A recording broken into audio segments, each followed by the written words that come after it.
todos. Estamos aqui para a nossa 15ª aula do nosso curso de Teoria do Direito no YouTube. Essa 15ª aula ainda faz parte da unidade sobre Ronald Dworkin e o tópico que nós vamos ver hoje é a interpretação construtiva, a concepção de Dworkin a respeito da interpretação jurídica. Então vamos começar. Os itens que nós vamos cobrir. Nós vamos primeiro falar de como Dworkin apresenta a interpretação construtiva no capítulo 4, Casos Difíceis, de Levando os Direitos a Sério, a partir de uma contraposição, de um contraste entre duas concepções de interpretação: a interpretação conversacional e a interpretação criativa ou construtiva. Depois, nós vamos falar de como a interpretação construtiva tem, inevitavelmente, um caráter valorativo. Ela não tem como ser uma interpretação do tipo exclusivamente factual e objetivo. Ela é inevitavelmente valorativa e ela depende das nossas concepções valorativas. E, finalmente, vamos falar sobre como a interpretação construtiva tem também um caráter inevitavelmente holístico. Ela precisa fazer primeiro uma interpretação do todo para, a partir desta, fazer uma interpretação da parte. A interpretação da parte é dependente, é vinculada à interpretação do todo. Esse é o seu caráter inevitavelmente holístico. Vamos falar disso na parte final. Então, vamos mostrar como é que Dworkin primeiro introduz a interpretação construtiva. Como eu disse, isso é feito a partir do capítulo 4 de Levando os Direitos a Sério, o capítulo Casos Difíceis. Na primeira metade do capítulo, ele se dedica à distinção entre princípios e políticas, e na segunda parte, ele se dedica a falar da interpretação construtiva e como é que ela funciona nos vários níveis de aplicação do direito, na aplicação da common law, na aplicação da lei, na aplicação da Constituição. Ele fala de cada uma dessas hipóteses. Nós vamos tocar nessas diferenciações apenas no formato mais maduro da teoria da interpretação de Dworkin, sobre o método de Hércules, tal como ele aparece no Império do Direito. Então, mais à frente, quando nós falarmos do Império do Direito e falarmos do método de Hércules, eu vou mencionar a respeito das diferenciações da interpretação do direito em cada um desses níveis: common law, legislação, Constituição. Por enquanto, nós vamos apenas apresentar uma versão geral, uma apresentação geral a respeito da interpretação construtiva. Então, Dworkin apresenta a interpretação construtiva no capítulo 4 de Levando os Direitos a Sério, a partir de um contraste ou contraposição entre duas concepções sobre interpretação. A primeira, que ele considera que é a que predomina nos Estados Unidos, temos que lembrar que os Estados Unidos têm uma longa tradição de originalismo, né, no que se refere à teoria da interpretação, de voltar àquelas que eram as intenções históricas dos constituintes na interpretação da Constituição, voltar às intenções históricas dos legisladores no que se refere à interpretação da lei. Então, o originalismo é uma teoria muito influente no contexto norte-americano. Ele vê a teoria originalista, ou ele vê esta posição de que interpretar é recuperar as intenções originais do autor, recuperar as intenções originais do constituinte, do legislador. Ele vê esta posição como representando uma certa visão sobre interpretação, que ele chama de interpretação conversacional. Ela se chama de interpretação conversacional porque ela é o tipo de interpretação que nós costumamos aplicar quando estamos conversando com alguém.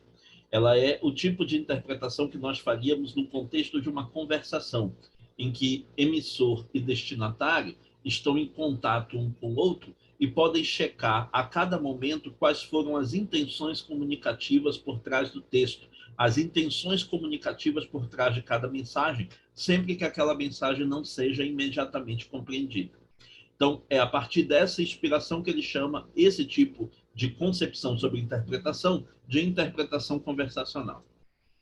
A interpretação conversacional, segundo Dworkin, ela é uma visão de interpretação que é adequada para mensagens e para comunicações. Quando nós estamos no contexto de que alguém está tentando comunicar algo a outra pessoa, de que um emissor está tentando passar uma mensagem a um destinatário. Quando nós estamos neste contexto, em que aquele que recebe, o intérprete, quer recuperar qual era a intenção original do autor, no contexto em que o destinatário entende que a mensagem coincide com a intenção comunicacional do emissor, nesses contextos faz sentido usar a interpretação conversacional. A interpretação conversacional vale para mensagens e comunicações. A interpretação conversacional é centrada na intenção do locutor. Ela concebe o significado da mensagem como sendo idêntico àquilo que o locutor tenha querido dizer, tenha querido comunicar. E por isso a intenção comunicativa do locutor é o elemento determinante do significado da mensagem. Isso quer dizer também que a tarefa do intérprete de recuperar o significado da mensagem é algo que se foca menos na mensagem, menos no que foi dito, e mais na intenção daquele que disse, na intenção do criador da mensagem. Aquilo que ele quer recuperar em termos de significado, aquilo que ele quer descobrir ou trazer à tona na interpretação, pode ser visto como sendo um fato, embora seja um fato da vida subjetiva do autor, da vida subjetiva do criador da mensagem. É o fato de que, ao dizer X, ele tinha querido dizer Y. E se ele tinha querido dizer Y, então Y é o verdadeiro significado de X. Para interpretar X corretamente no contexto comunicacional, eu preciso interpretar X de tal maneira que X expresse corretamente a intenção Y que o autor tinha em mente ou tinha em vista. É assim que nós interpretamos, por exemplo, e-mails cuja mensagem seja parcialmente obscura. Nós perguntamos novamente ao autor o que ele quis dizer com aquilo. Uma mensagem de texto no celular, nós perguntamos novamente ao autor o que ele quis dizer com aquilo. Porque nós não vamos insistir na interpretação de uma mensagem obscura para tirar dela um significado que ela não está conseguindo entregar, se o significado coincide com a intenção de um locutor que pode ser diretamente consultado. Consequentemente, no contexto comunicacional, o significado da mensagem é idêntico à intenção do locutor. E é essa intenção do locutor, que é um fato, embora seja um fato da vida subjetiva, é um fato. Essa intenção do locutor, esse fato, é que é determinante do significado da coisa interpretada. Então, a interpretação passa a ser uma questão de fato.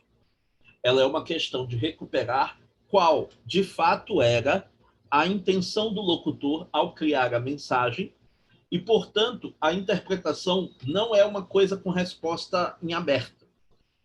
A interpretação no contexto comunicacional, ela não permite várias respostas que podem ser comparadas entre si. Ela tem uma resposta fixa. Existe uma resposta definitiva, única, para a questão da interpretação.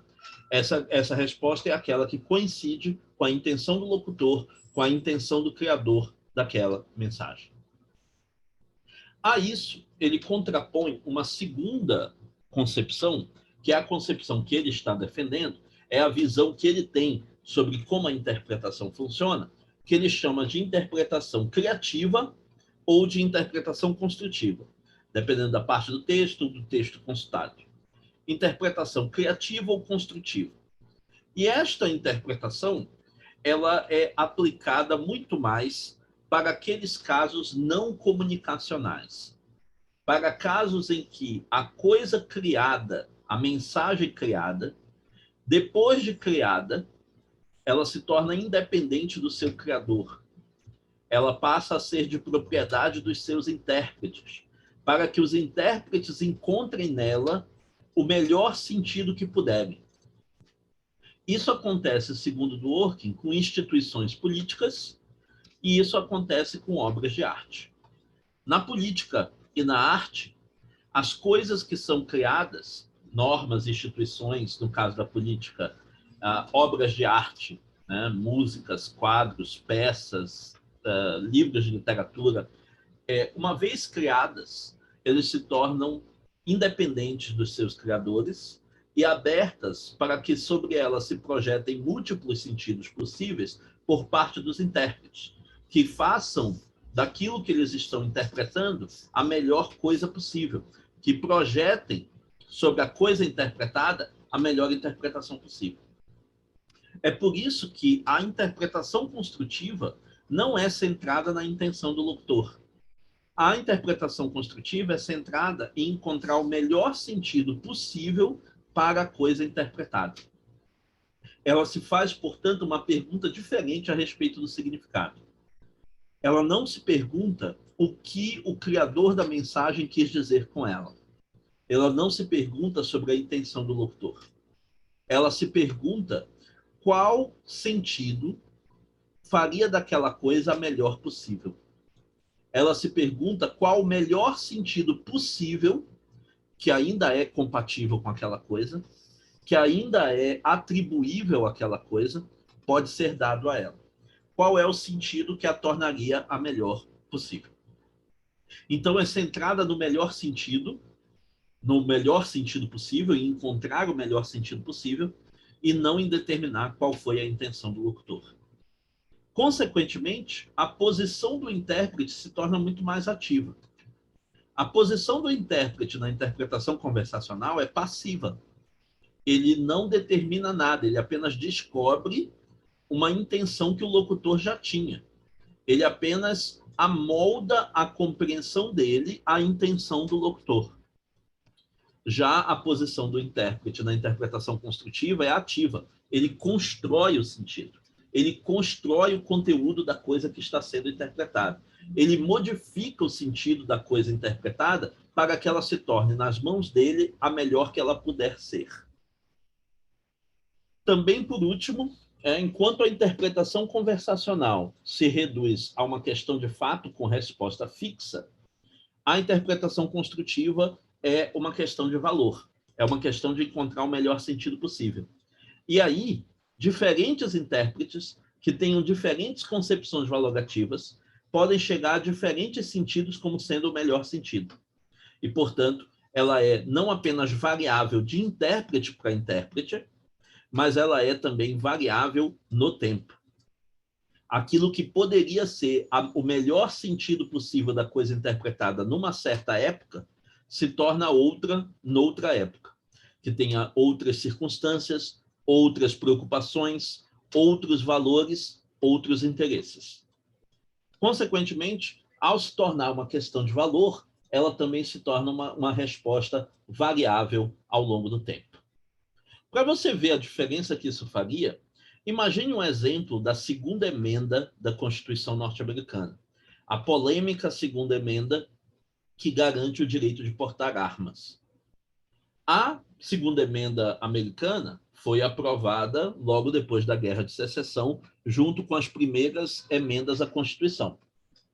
Então, ela foi aprovada num determinado período histórico muito diferente do nosso. E lá, ela está prevista como uma cláusula que garante o direito fundamental e inalienável de portar armas aos indivíduos, que, no entanto, serão reguladas por uma lei correspondente e por uma milícia bem organizada, né? por milícias locais bem organizadas. Exatamente porque a lei estava falando de um contexto em que o Estado ainda não dispunha de um aparato policial que pudesse proporcionar segurança pública em todos os locais. Então, ela estava permitindo aos cidadãos que se auto-organizassem na forma de milícias regularizadas, que teriam, então, o direito inalienável de portar armas como parte do seu direito inalienável de se autodefender. Ela era voltada para um contexto histórico bem diferente do nosso, mas ela estabelece um direito fundamental, um dos direitos que está nas famosas emendas constitucionais americanas, o direito fundamental de portar armas.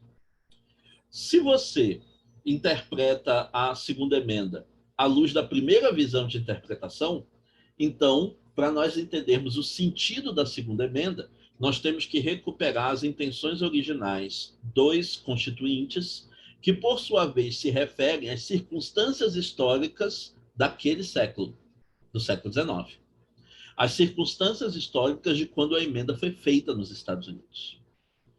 Já se você vê do ponto de vista da interpretação construtiva, então o nosso objetivo ao interpretar a segunda emenda é tentar encontrar o melhor sentido político possível que aquele texto constitucional pode ter, dadas as preocupações e valores do nosso tempo.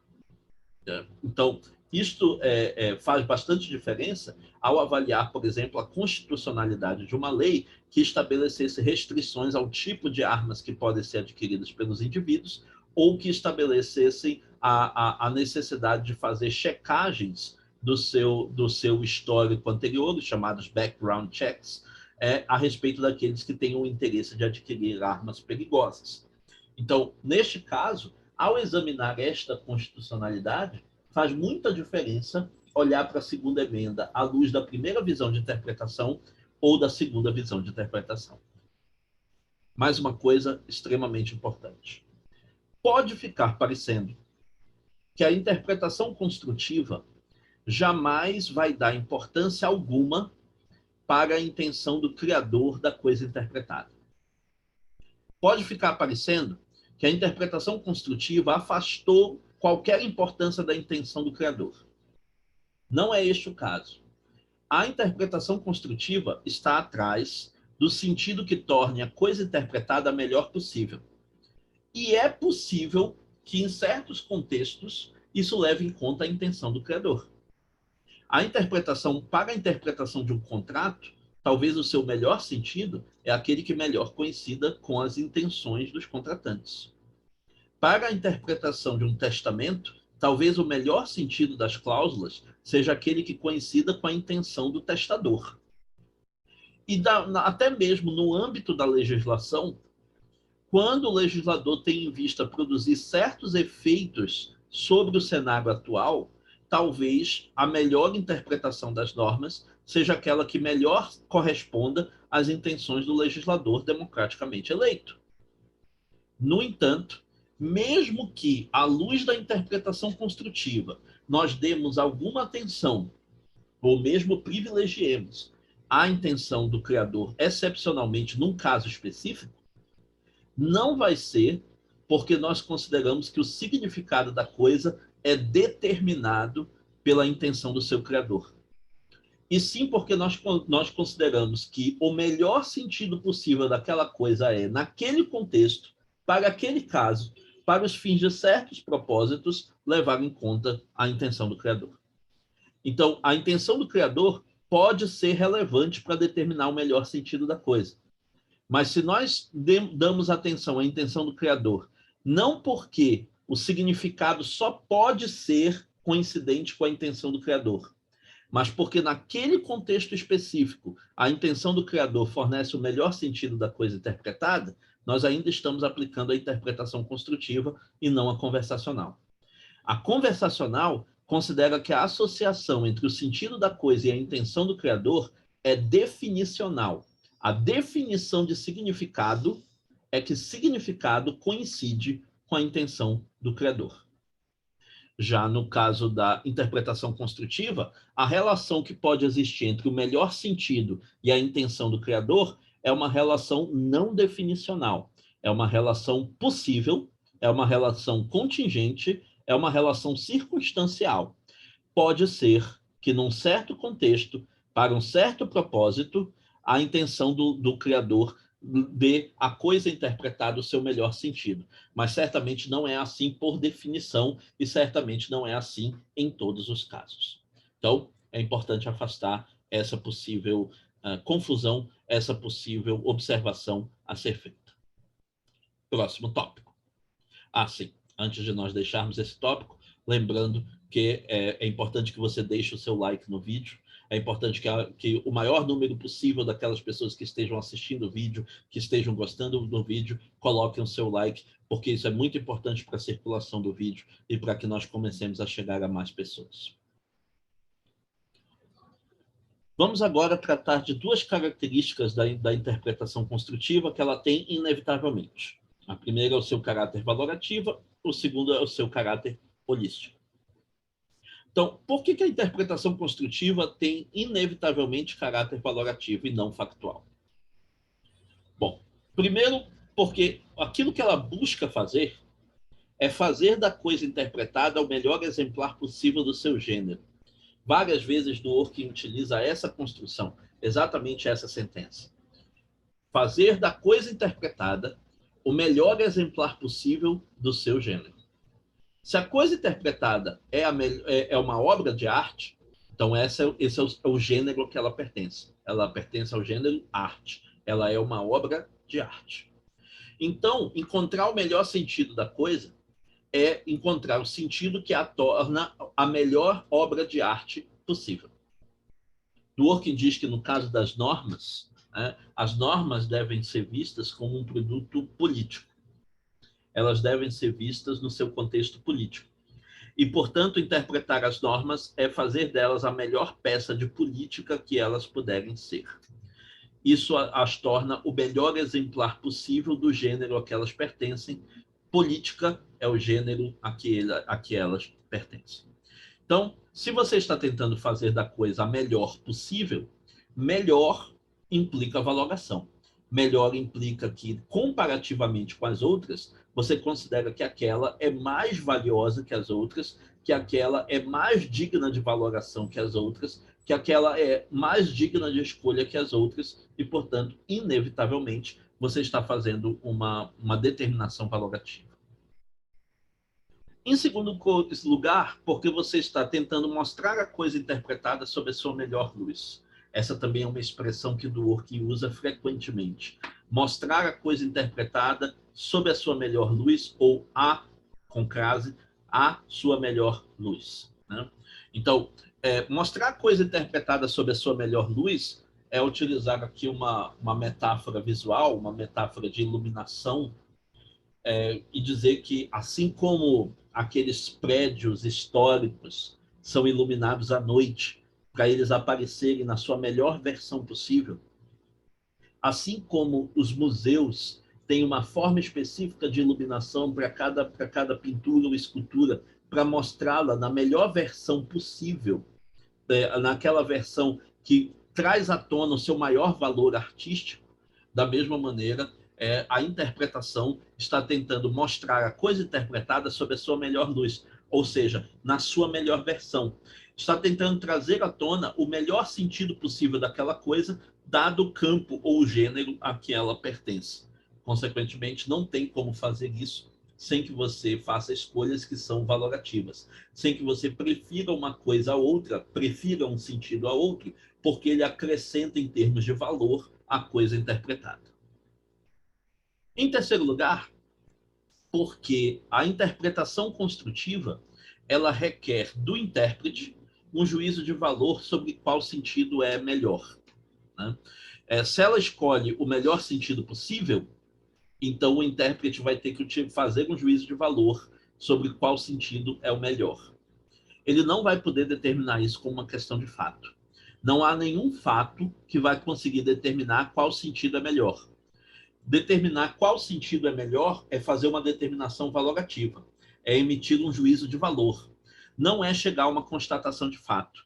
A interpretação construtiva não tem como ser determinada por nenhuma questão de fato em particular. Ela só pode ser determinada por questões valorativas. O que implica que ela vai ter que ter uma argumentação do tipo valorativo. Ela vai ter que ter uma argumentação moral, política e jurídica por trás dela, que vai ser inevitavelmente valorativa e que vai acabar se referindo à concepção valorativa particular que aquele intérprete tem. Isso é o que está aqui no nosso último item. Depende da concepção do intérprete sobre o gênero da coisa. Se você está tentando fazer de um objeto a melhor obra de arte possível, duas pessoas que tenham duas concepções diferentes sobre arte vão chegar a duas conclusões diferentes. Se uma das pessoas acha que arte é a maior celebração possível da beleza e que beleza tem a ver com harmonia e proporção, o melhor sentido possível de uma determinada coisa, para ele, vai ser um. Se a outra pessoa acha que arte é uma forma de ser provocativo em relação aos nossos modos ordinários de pensar, de nos fazer pensar diferente e ver o mundo de uma maneira diferente, de contestar aquelas que são as opiniões e convicções que nós consideramos que são não problemáticas. Se ele vê a arte como contestação e crítica, ele vai considerar que o melhor sentido possível é outro. É importante que nós tenhamos em vista, então, que não é possível determinar o melhor sentido do ponto de vista valorativo sem que você tenha uma concepção sobre o tipo de coisa que você está interpretando. Para você interpretar corretamente uma obra de arte, você vai ter que ter uma concepção sobre o que é arte. Para interpretar corretamente uma obra literária, você vai ter que ter uma concepção sobre o que é literatura. Para interpretar corretamente uma norma jurídica, você vai ter que ter uma concepção sobre o que é o direito e o que o direito quer alcançar. Porque a interpretação construtiva depende da concepção que o intérprete tem sobre o gênero da coisa que ele está interpretando. E, portanto, diferentes intérpretes que tenham diferentes concepções sobre o gênero da coisa, que tenham diferentes concepções de arte, de literatura, de direito, vão chegar a diferentes interpretações artísticas, literárias e jurídicas. Porque essas interpretações, essa busca do melhor sentido possível, será inevitavelmente influenciada pela concepção que o intérprete tenha a respeito do gênero daquela coisa como um todo. Vamos finalmente à última consideração. A última consideração é sobre o caráter holístico da interpretação construtiva. E ela tem caráter holístico porque ela interpreta a parte a partir do todo. É muito fácil verificar isso no passo anterior. Se eu tenho que ter uma concepção sobre arte para poder julgar uma obra, se eu tenho que ter uma concepção de literatura para poder julgar um livro, se eu tenho que ter uma concepção sobre o direito para poder julgar sobre o melhor sentido de uma norma, então eu preciso primeiro ter uma concepção sobre o todo para que eu possa aí sim fazer uma interpretação da parte que esteja em função desta visão que eu tenho a respeito do todo. A interpretação do todo tem prioridade sobre a interpretação da parte. A interpretação construtiva não é atomística, ela não interpreta coisa por coisa como algo isolado. Ela é uma interpretação holística. Ela vê a coisa interpretada como parte de um gênero, como parte de um campo, como parte de um certo tipo de atividade humana, de um certo tipo de campo da atividade humana que tem os seus próprios valores, que tem os seus próprios propósitos. Para ilustrar isso, Dworkin usa um exemplo, que é o exemplo da interpretação da regra de xadrez que proíbe a conduta antidesportiva de um dos participantes, de um dos jogadores. Então ele pede que nós imaginemos o contexto em que um juiz está arbitrando uma partida de xadrez e nessa partida de xadrez, um dos jogadores continuamente ri e faz comentários provocativos sobre as jogadas feitas pelo outro jogador. E o outro jogador, que está sendo objeto de ridículo, reclama com o árbitro, dizendo que o jogador que está fazendo a ridicularização deveria ser eliminado com base na regra do xadrez internacional, que estabelece que a conduta antidesportiva de um dos jogadores implica na sua eliminação da partida ou do torneio, caso seja um torneio. Agora, veja só, se a conduta antidesportiva leva à eliminação, nós vamos ter que determinar se rir do outro jogador, se provocar o outro jogador é ou não é uma conduta antidesportiva. E saber se é uma conduta antidesportiva é saber se ela é uma conduta que está em contradição com o jogo, que está em contradição com aquele esporte, que está em contradição com a proposta do que aquele jogo quer dizer, com a proposta do que aquele jogo se propõe a fazer. Então, eu vou ter que ter uma concepção sobre xadrez para poder saber se aquela conduta é ou não é antidesportiva. Se aquela conduta fosse feita num jogo de pôquer, diz Dworkin, ora, o jogo de pôquer não é um jogo exclusivamente matemático e estratégico. Ele não é um jogo exclusivamente intelectual. Ele é um jogo em que você joga o jogo e joga o jogador. Em que você joga o jogo e, ao mesmo tempo, utiliza de uma série de manobras psicológicas que desequilibram a confiança do outro jogador ou que enganam o outro jogador a respeito do que você pretende fazer ou das suas chances no jogo. Por isso, o blefe, por exemplo, é perfeitamente possível e aceitável dentro do poker. A ridicularização também é. A provocação também é. Todas essas são estratégias psicológicas que são perfeitamente compatíveis com um jogo que se propõe a não ser inteiramente estratégico, com um jogo que, além de ser estratégico, é também psicológico. Mas o xadrez, diz Dworkin, não é um jogo desse mesmo tipo. O xadrez é um jogo em que deve vencer aquele que tem maior capacidade intelectual. Não maior capacidade intelectual em geral, maior capacidade intelectual no jogo. E não no jogo em geral, mas naquela partida em particular. Aquele que conseguiu prever mais jogadas, aquele que conseguiu entender a estratégia do adversário, aquele que conseguiu montar uma estratégia para atrair o adversário para a sua derrota. Então, ele é um jogo intelectual estratégico. Se ele é um jogo intelectual estratégico, então a provocação psicológica não está em conformidade com a sua natureza e com o seu propósito. A provocação psicológica não tem lugar no jogo de xadrez. Então, a provocação psicológica, como a ridicularização, são, no caso do xadrez, uma conduta antidesportiva. Quando você vê que a mesma regra, a regra da eliminação do jogador por conduta antidesportiva, teria um sentido no xadrez e outro sentido no pôquer, levaria à eliminação do jogador no xadrez, mas não levaria no pôquer, você percebe como o sentido da regra, que é a parte, depende do sentido do jogo, que é o todo. A mesma regra, em jogos diferentes, significaria coisas diferentes. Por quê? Porque a parte é afetada pelo todo.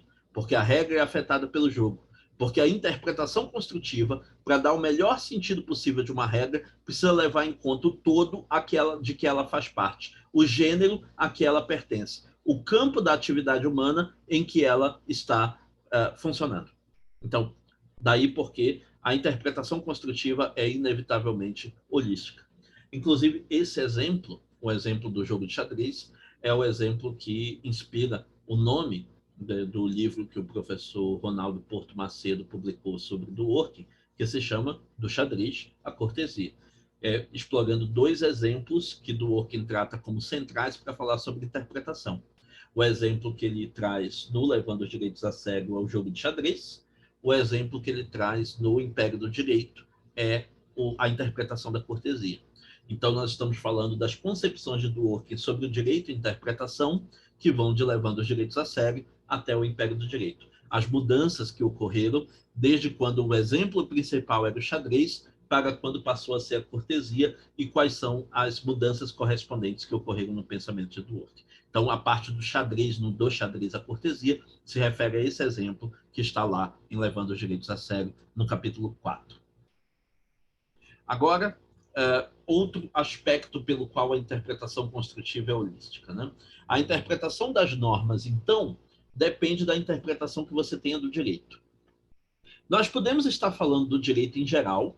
Então, por exemplo, se você tem uma interpretação mais preocupada com segurança jurídica, uma interpretação do direito mais preocupada com segurança jurídica, e uma interpretação do direito mais preocupada com justiça, a interpretação que você vai fazer das normas, no caso Elmer e no caso Henningsen, são muito diferentes. Por quê? Porque você vai interpretar as normas, que são a partir da visão que você tem do que o direito está tentando alcançar, a partir da visão que você tem do todo.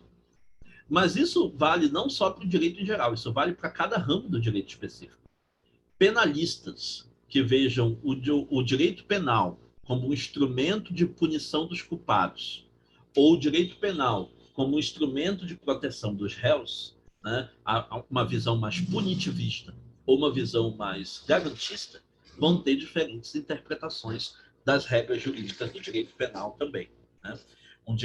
Uma regra do direito penal como a regra que permite um caso de prisão preventiva quando a conduta do réu é uma potencial ameaça à ordem pública, vai ser interpretada de modos muito diferentes por quem esteja mais preocupado com segurança e punição e por quem esteja mais preocupado com liberdade e com as garantias de proteção dos indivíduos.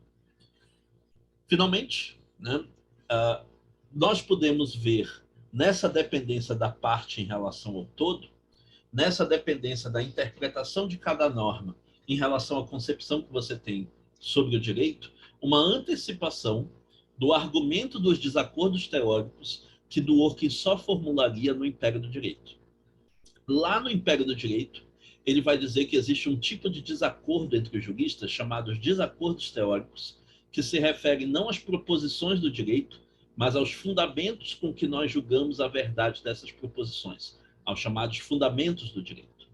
E o motivo pelo qual existem desacordos sobre os fundamentos do direito é porque nós temos diferentes ideais jurídicos ou diferentes concepções do que o direito é. E aí, pode parecer que nós estamos divergindo sobre a interpretação de uma regra específica ou sobre a solução de um caso específico, mas, na verdade, a nossa divergência é muito mais profunda. A nossa divergência vem do fato de que nós temos diferentes visões sobre o que o direito é e o que o direito está se propondo a fazer. A nossa divergência vem do fato de que nós temos diferentes concepções interpretativas a respeito do direito. Então, é importante ter isso em mente, porque este argumento já estava sendo antecipado aqui. Dado o caráter valorativo e o caráter holístico da interpretação construtiva, é inevitável que a nossa interpretação das normas dependa da nossa concepção valorativa sobre o que o direito é. E aí, juristas com diferentes concepções valorativas sobre o direito vão ter também diferentes interpretações das normas jurídicas que se ofereçam como fundamentos da decisão judicial. Aqui nós temos uma lembrança para que vocês assinem o canal, para que vocês se inscrevam no canal, para continuar recebendo os próximos vídeos do nosso curso. A nossa próxima aula vai ser na semana que vem, vai ser na próxima terça-feira, vai ser postada na próxima terça-feira, e ainda na unidade sobre Dworkin, nós vamos falar sobre o romance em cadeia. Como é que o romance em cadeia e a hipótese estética funcionam no pensamento de Dworkin, como é que o direito se assemelha à literatura, ou como nós podemos aprender da interpretação literária como a interpretação jurídica também funciona.